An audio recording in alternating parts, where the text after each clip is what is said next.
Good day everyone, my name is Erlen Engreso, studying the program of Bachelor of Secondary Education, major in Filipino.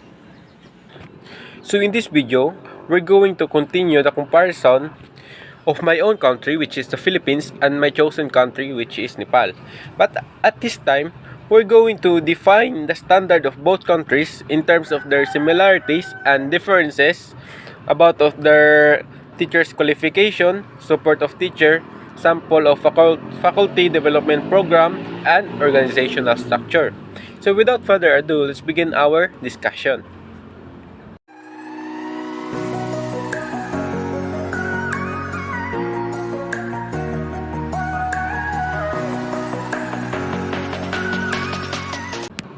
So yeah, teacher is a noble profession as many have said. But how do teachers become on what they are today? Or what are the teachers' journey before they became a teacher? So our first topic for today is teachers' qualification on these both countries, which is the Philippines and Nepal. So in the Philippines, there are steps on becoming a teacher. So the first one is take a bachelor in elementary or secondary education major. Becoming a classroom teacher in the Philippines requires passion, love, dedication, and patience. So the first step to become a teacher is to earn a 4-year degree diploma in education, either elementary or secondary major. So before you become a teacher, of course, you need to undergo elementary and secondary. So you need to pass the 6 years in elementary and 6 years in secondary. And after that, you must complete a 4-year education in college. Well, there are lots of universities offer this course in across the country. So you just have to choose which universities fits on you. So in that 4 years in college, in education major, you are going to undergo a lots of practices and teaching demonstrations for you to be able to master a role of a teacher. So we can say that the Filipino teachers are really in a high quality of teaching their students because of their journey or their experience in high school, and most especially in college. So the second step is take and pass the board licensure examination for professional teacher. So after earning your degree in education major, you are now ready to take another step on a licensed professional teacher. So in the Philippines, Professional Regulation Commission is the agency tasked to conduct a board examination across the country and to aspiring professionals like teachers.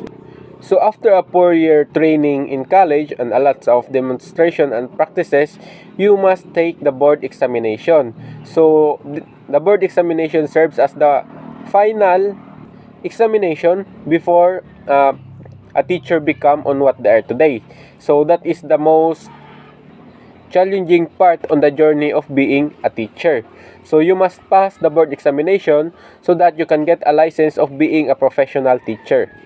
So, any tip to before you undergo board examination, you can undergo a review, and you're going to practice yourself because there are lots of individuals or private sectors who offers free or review center of the students who want to pass the board examination, especially those who are teachers already. So they are giving a review about the examination, and it's for them if they want to get it free and get paid by the reviewer. So the third step is process your license and other documents on PRC. So if you are blessed to pass the examination, congrats, because you are now a licensed professional teacher. So the next step is to process your license and documents like certificate of ratings, certificate of good standing, and certificate of passing. So these are necessary in your application on becoming a government school teacher. So those requirements that I said is necessary because this serves as your proof that you passed the board examination. So if you pass the board examination, congratulations, because that is the dream of every person who wants to be a teacher, to pass the board examination. So that is the highest point of the people who wanted to be a teacher. So the fourth step is to process your application at Department of Education or DepEd. So as I said lately on my past video, the DepEd or the Department of the Education is the agency who holds the educational system in the Philippines. So you need to process your application on DepEd. So typically, application for teachers in Department of Education starts on January to March. So you just have to be resourceful enough to know the details about it. So sometimes the memorandum on application process is posted earlier before the examination. So if you want to be a teacher, and if you already passed the board examination, so if you wanted to be a professional teacher, you are going to apply at the Department of Education. Of course, you need to submit all the requirements that they are needed. So in the DepEd, you must follow on what they're going to tell you. So if they say you need to do a teaching demonstration, so you must do a teaching demonstration and show them that you are capable enough to be one of their teachers. So the next step is to process your appointment. So if you reach this step, congrats, because it means that you are now a certified public school teacher. So you just have to process some of the requirements for your official appointment. And some of the requirements are GSIS number, TIN number, land bank account, and CEC funds and forms. So these applications are required for the Department of Education because these are the serves as your beneficial methods. So in terms of you're going to retire, you have some benefits to get. So those are the steps on becoming a teacher in the Philippines. Now let's go jump into our next country, which is my chosen country, that is Nepal. So we're going to know the teacher's qualification of Nepal, and we're going to compare it to the Philippines. So the teachers at the lower secondary or secondary level must complete a Bachelor of Education or B.Ed, which is a 3-year program with 1 additional year of practice training. So the program converts in addition to the subjects of PCL Educational Management. So it is said here that before you become a teacher in Nepal, you must undergo a 3-year of education and 1 year of practice teaching. So just like the Philippines, they also have 4 years in education before becoming a teacher. And it is said that before you become a teacher in Nepal, you must undergo an education major also. Of course, it is needed to study an education major because you are proposing to be a teacher. And also, they have 1 year, additional year on practice teaching. So, just like the Philippines, they also have practice teaching, and in the Philippines, we have teaching demonstration. So, there are similarities on both countries about teachers' qualification. So, primary education or non-formal education, educational technology, early childhood education, special education, educational planning, and curriculum evaluation. So, for administrative positions, completion of a Master of Education or MEd is usually required. So, the National Center for Education Development or NCED provides in-service training program for secondary school teachers. Though it's like primary teaching centers, some private teachers training centers affiliation to MCED conduct a pre-service teacher training. So the salaries for teachers in the public secondary schools were between 6,000 to 10,000 NK per month. While for the primary, they have 4,000 NR to 6,000 NR per month. So there is also an agency who holds the educational system in Nepal, which is the NSED, or the National Center for Education. So the teachers in Nepal also are trained just like in the Philippines. They also have subjects to be studied, and they also have practices to be studied also. So we can say that both countries have a quality of education, and both countries really excel on in the international educational system. I mean, the Philippines and Nepal educational system is really at the standard of the international schooling system because of that teachers qualification. So their journey, so they have a lots of trainings, and there are lots of subjects to be studied. So before they commit on being a teacher. So let's going to jump into our next topic, which is professional engagement and support of teacher. So we're going to define first in the Philippines.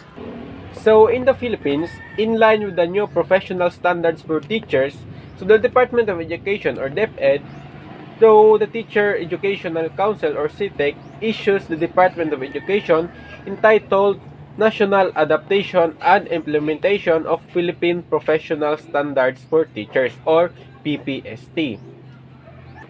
So the Department of Education recognizes the importance of professional standards in the continuing professional development and advancement of teachers.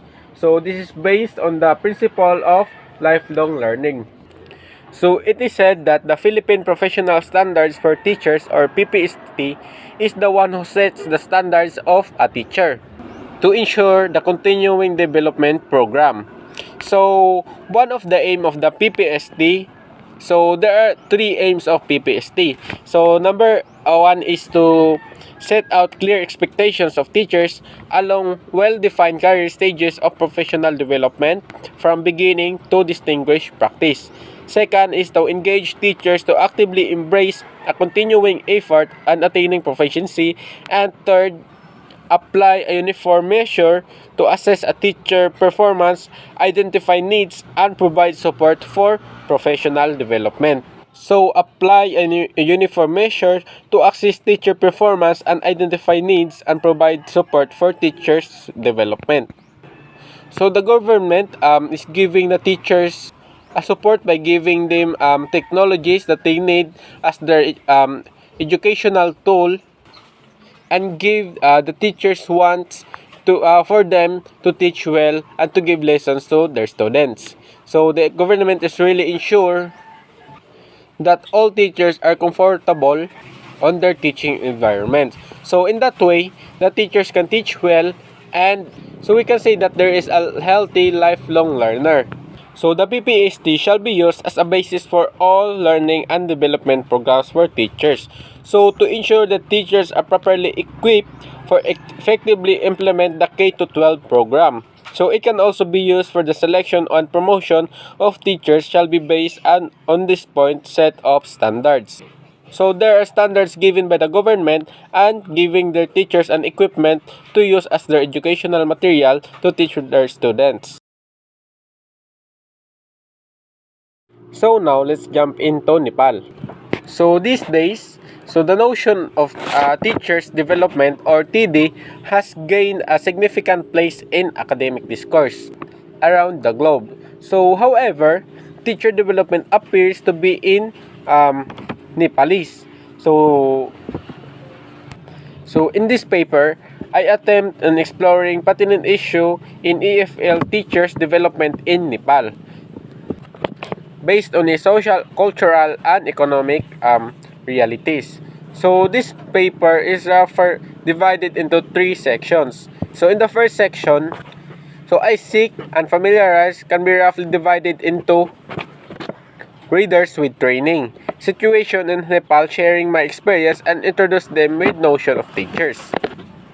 So in the second section, so I focus on the issues related and widely used to strategies such as pre-service and in-service trainings. So an in conference from socio-cultural and economic perspectives, and in the final section. So I express the need of redefining teacher development to make it more contextual and need-based.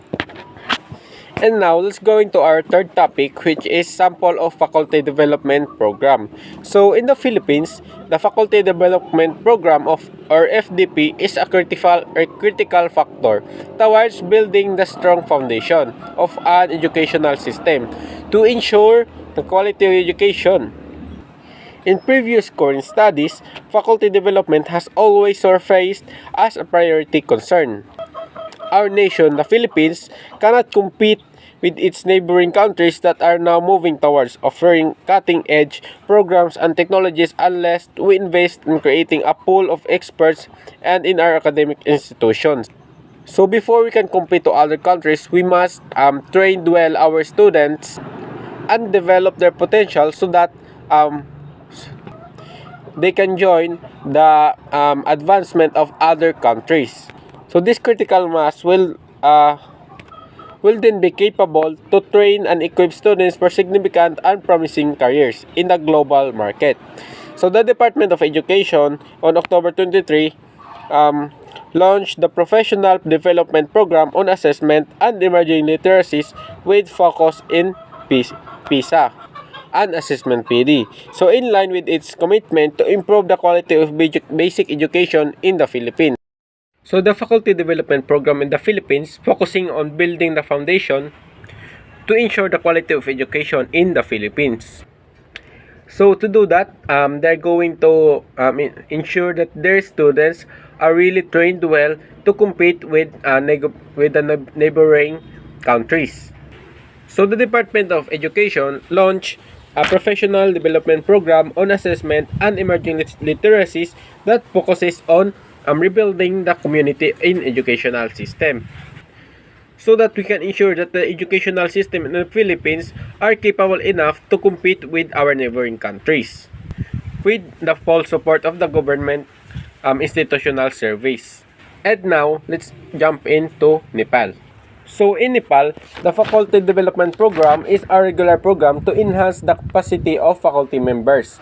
So for the sustainable growth and ensure the quality of education, the government of Nepal has prepared an education sector planning and covering the period of 2016 to 2023 called the School Sector Development Program, Plan and or SSTP. So the plan has three key concepts. Number 1 is basic education aims to develop physical, social, emotional, cognition, spiritual, and moral potential for all 4 to 12-year-old children by ensuring school readiness and universal degrees. So, to quality education, basic education, and to promote life skills and value education. The second concept is, in the secondary education, aims to make students ready for work by developing skilled human resources, provide options between technical and general secondary education, strengthen institutional links, and facilitate the transition to higher education. So it means that they are preparing their students to the next journey in their life. Like, for example, in the Philippines, the educational system is preparing also the students just by giving the K-12 program, senior high school, so they prepare the students for the college level. So in Nepal, they are preparing the students for work. They are giving them institutional links and facilitate the transition of the higher education.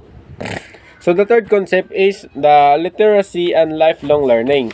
So this aims to enhance the functional literacy and cultivate the reading and learning habits among youths and adults. So they are having the social gathering to ensure that the socio-emotional and social skills of their students are capable enough on competing their neighboring country. So they teach their students the basic literacy to earn the habits among the youths. And now, let's go to the organizational structure. So the highest person, or the head of the educational system in the Philippines is the school district superintendent. And the next is the assistant, the next is the supervisor, the principal one, principal to TIC, TIC2, and the teachers. So those are the organizational structures in the educational system in the Philippines. Now, let's go to the organizational structure of Nepal. So the organizational structure of Education Review Office or ERO functions under the Ministry of Education or the MOE. So and report to the National Education Council or NEC, headed by the Minister of Education, for providing technical support and guidance for policymakers to the special functions of ARO assessments. So, committee comprising university professors, experts in the field of educational management, student assessment, and evaluation is also in place. So, to develop assessment and evaluation, it is also in place. So, those are the organizational structures of the Philippines and Nepal.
So thank you so much for watching my video. Hope you learned something. Bye!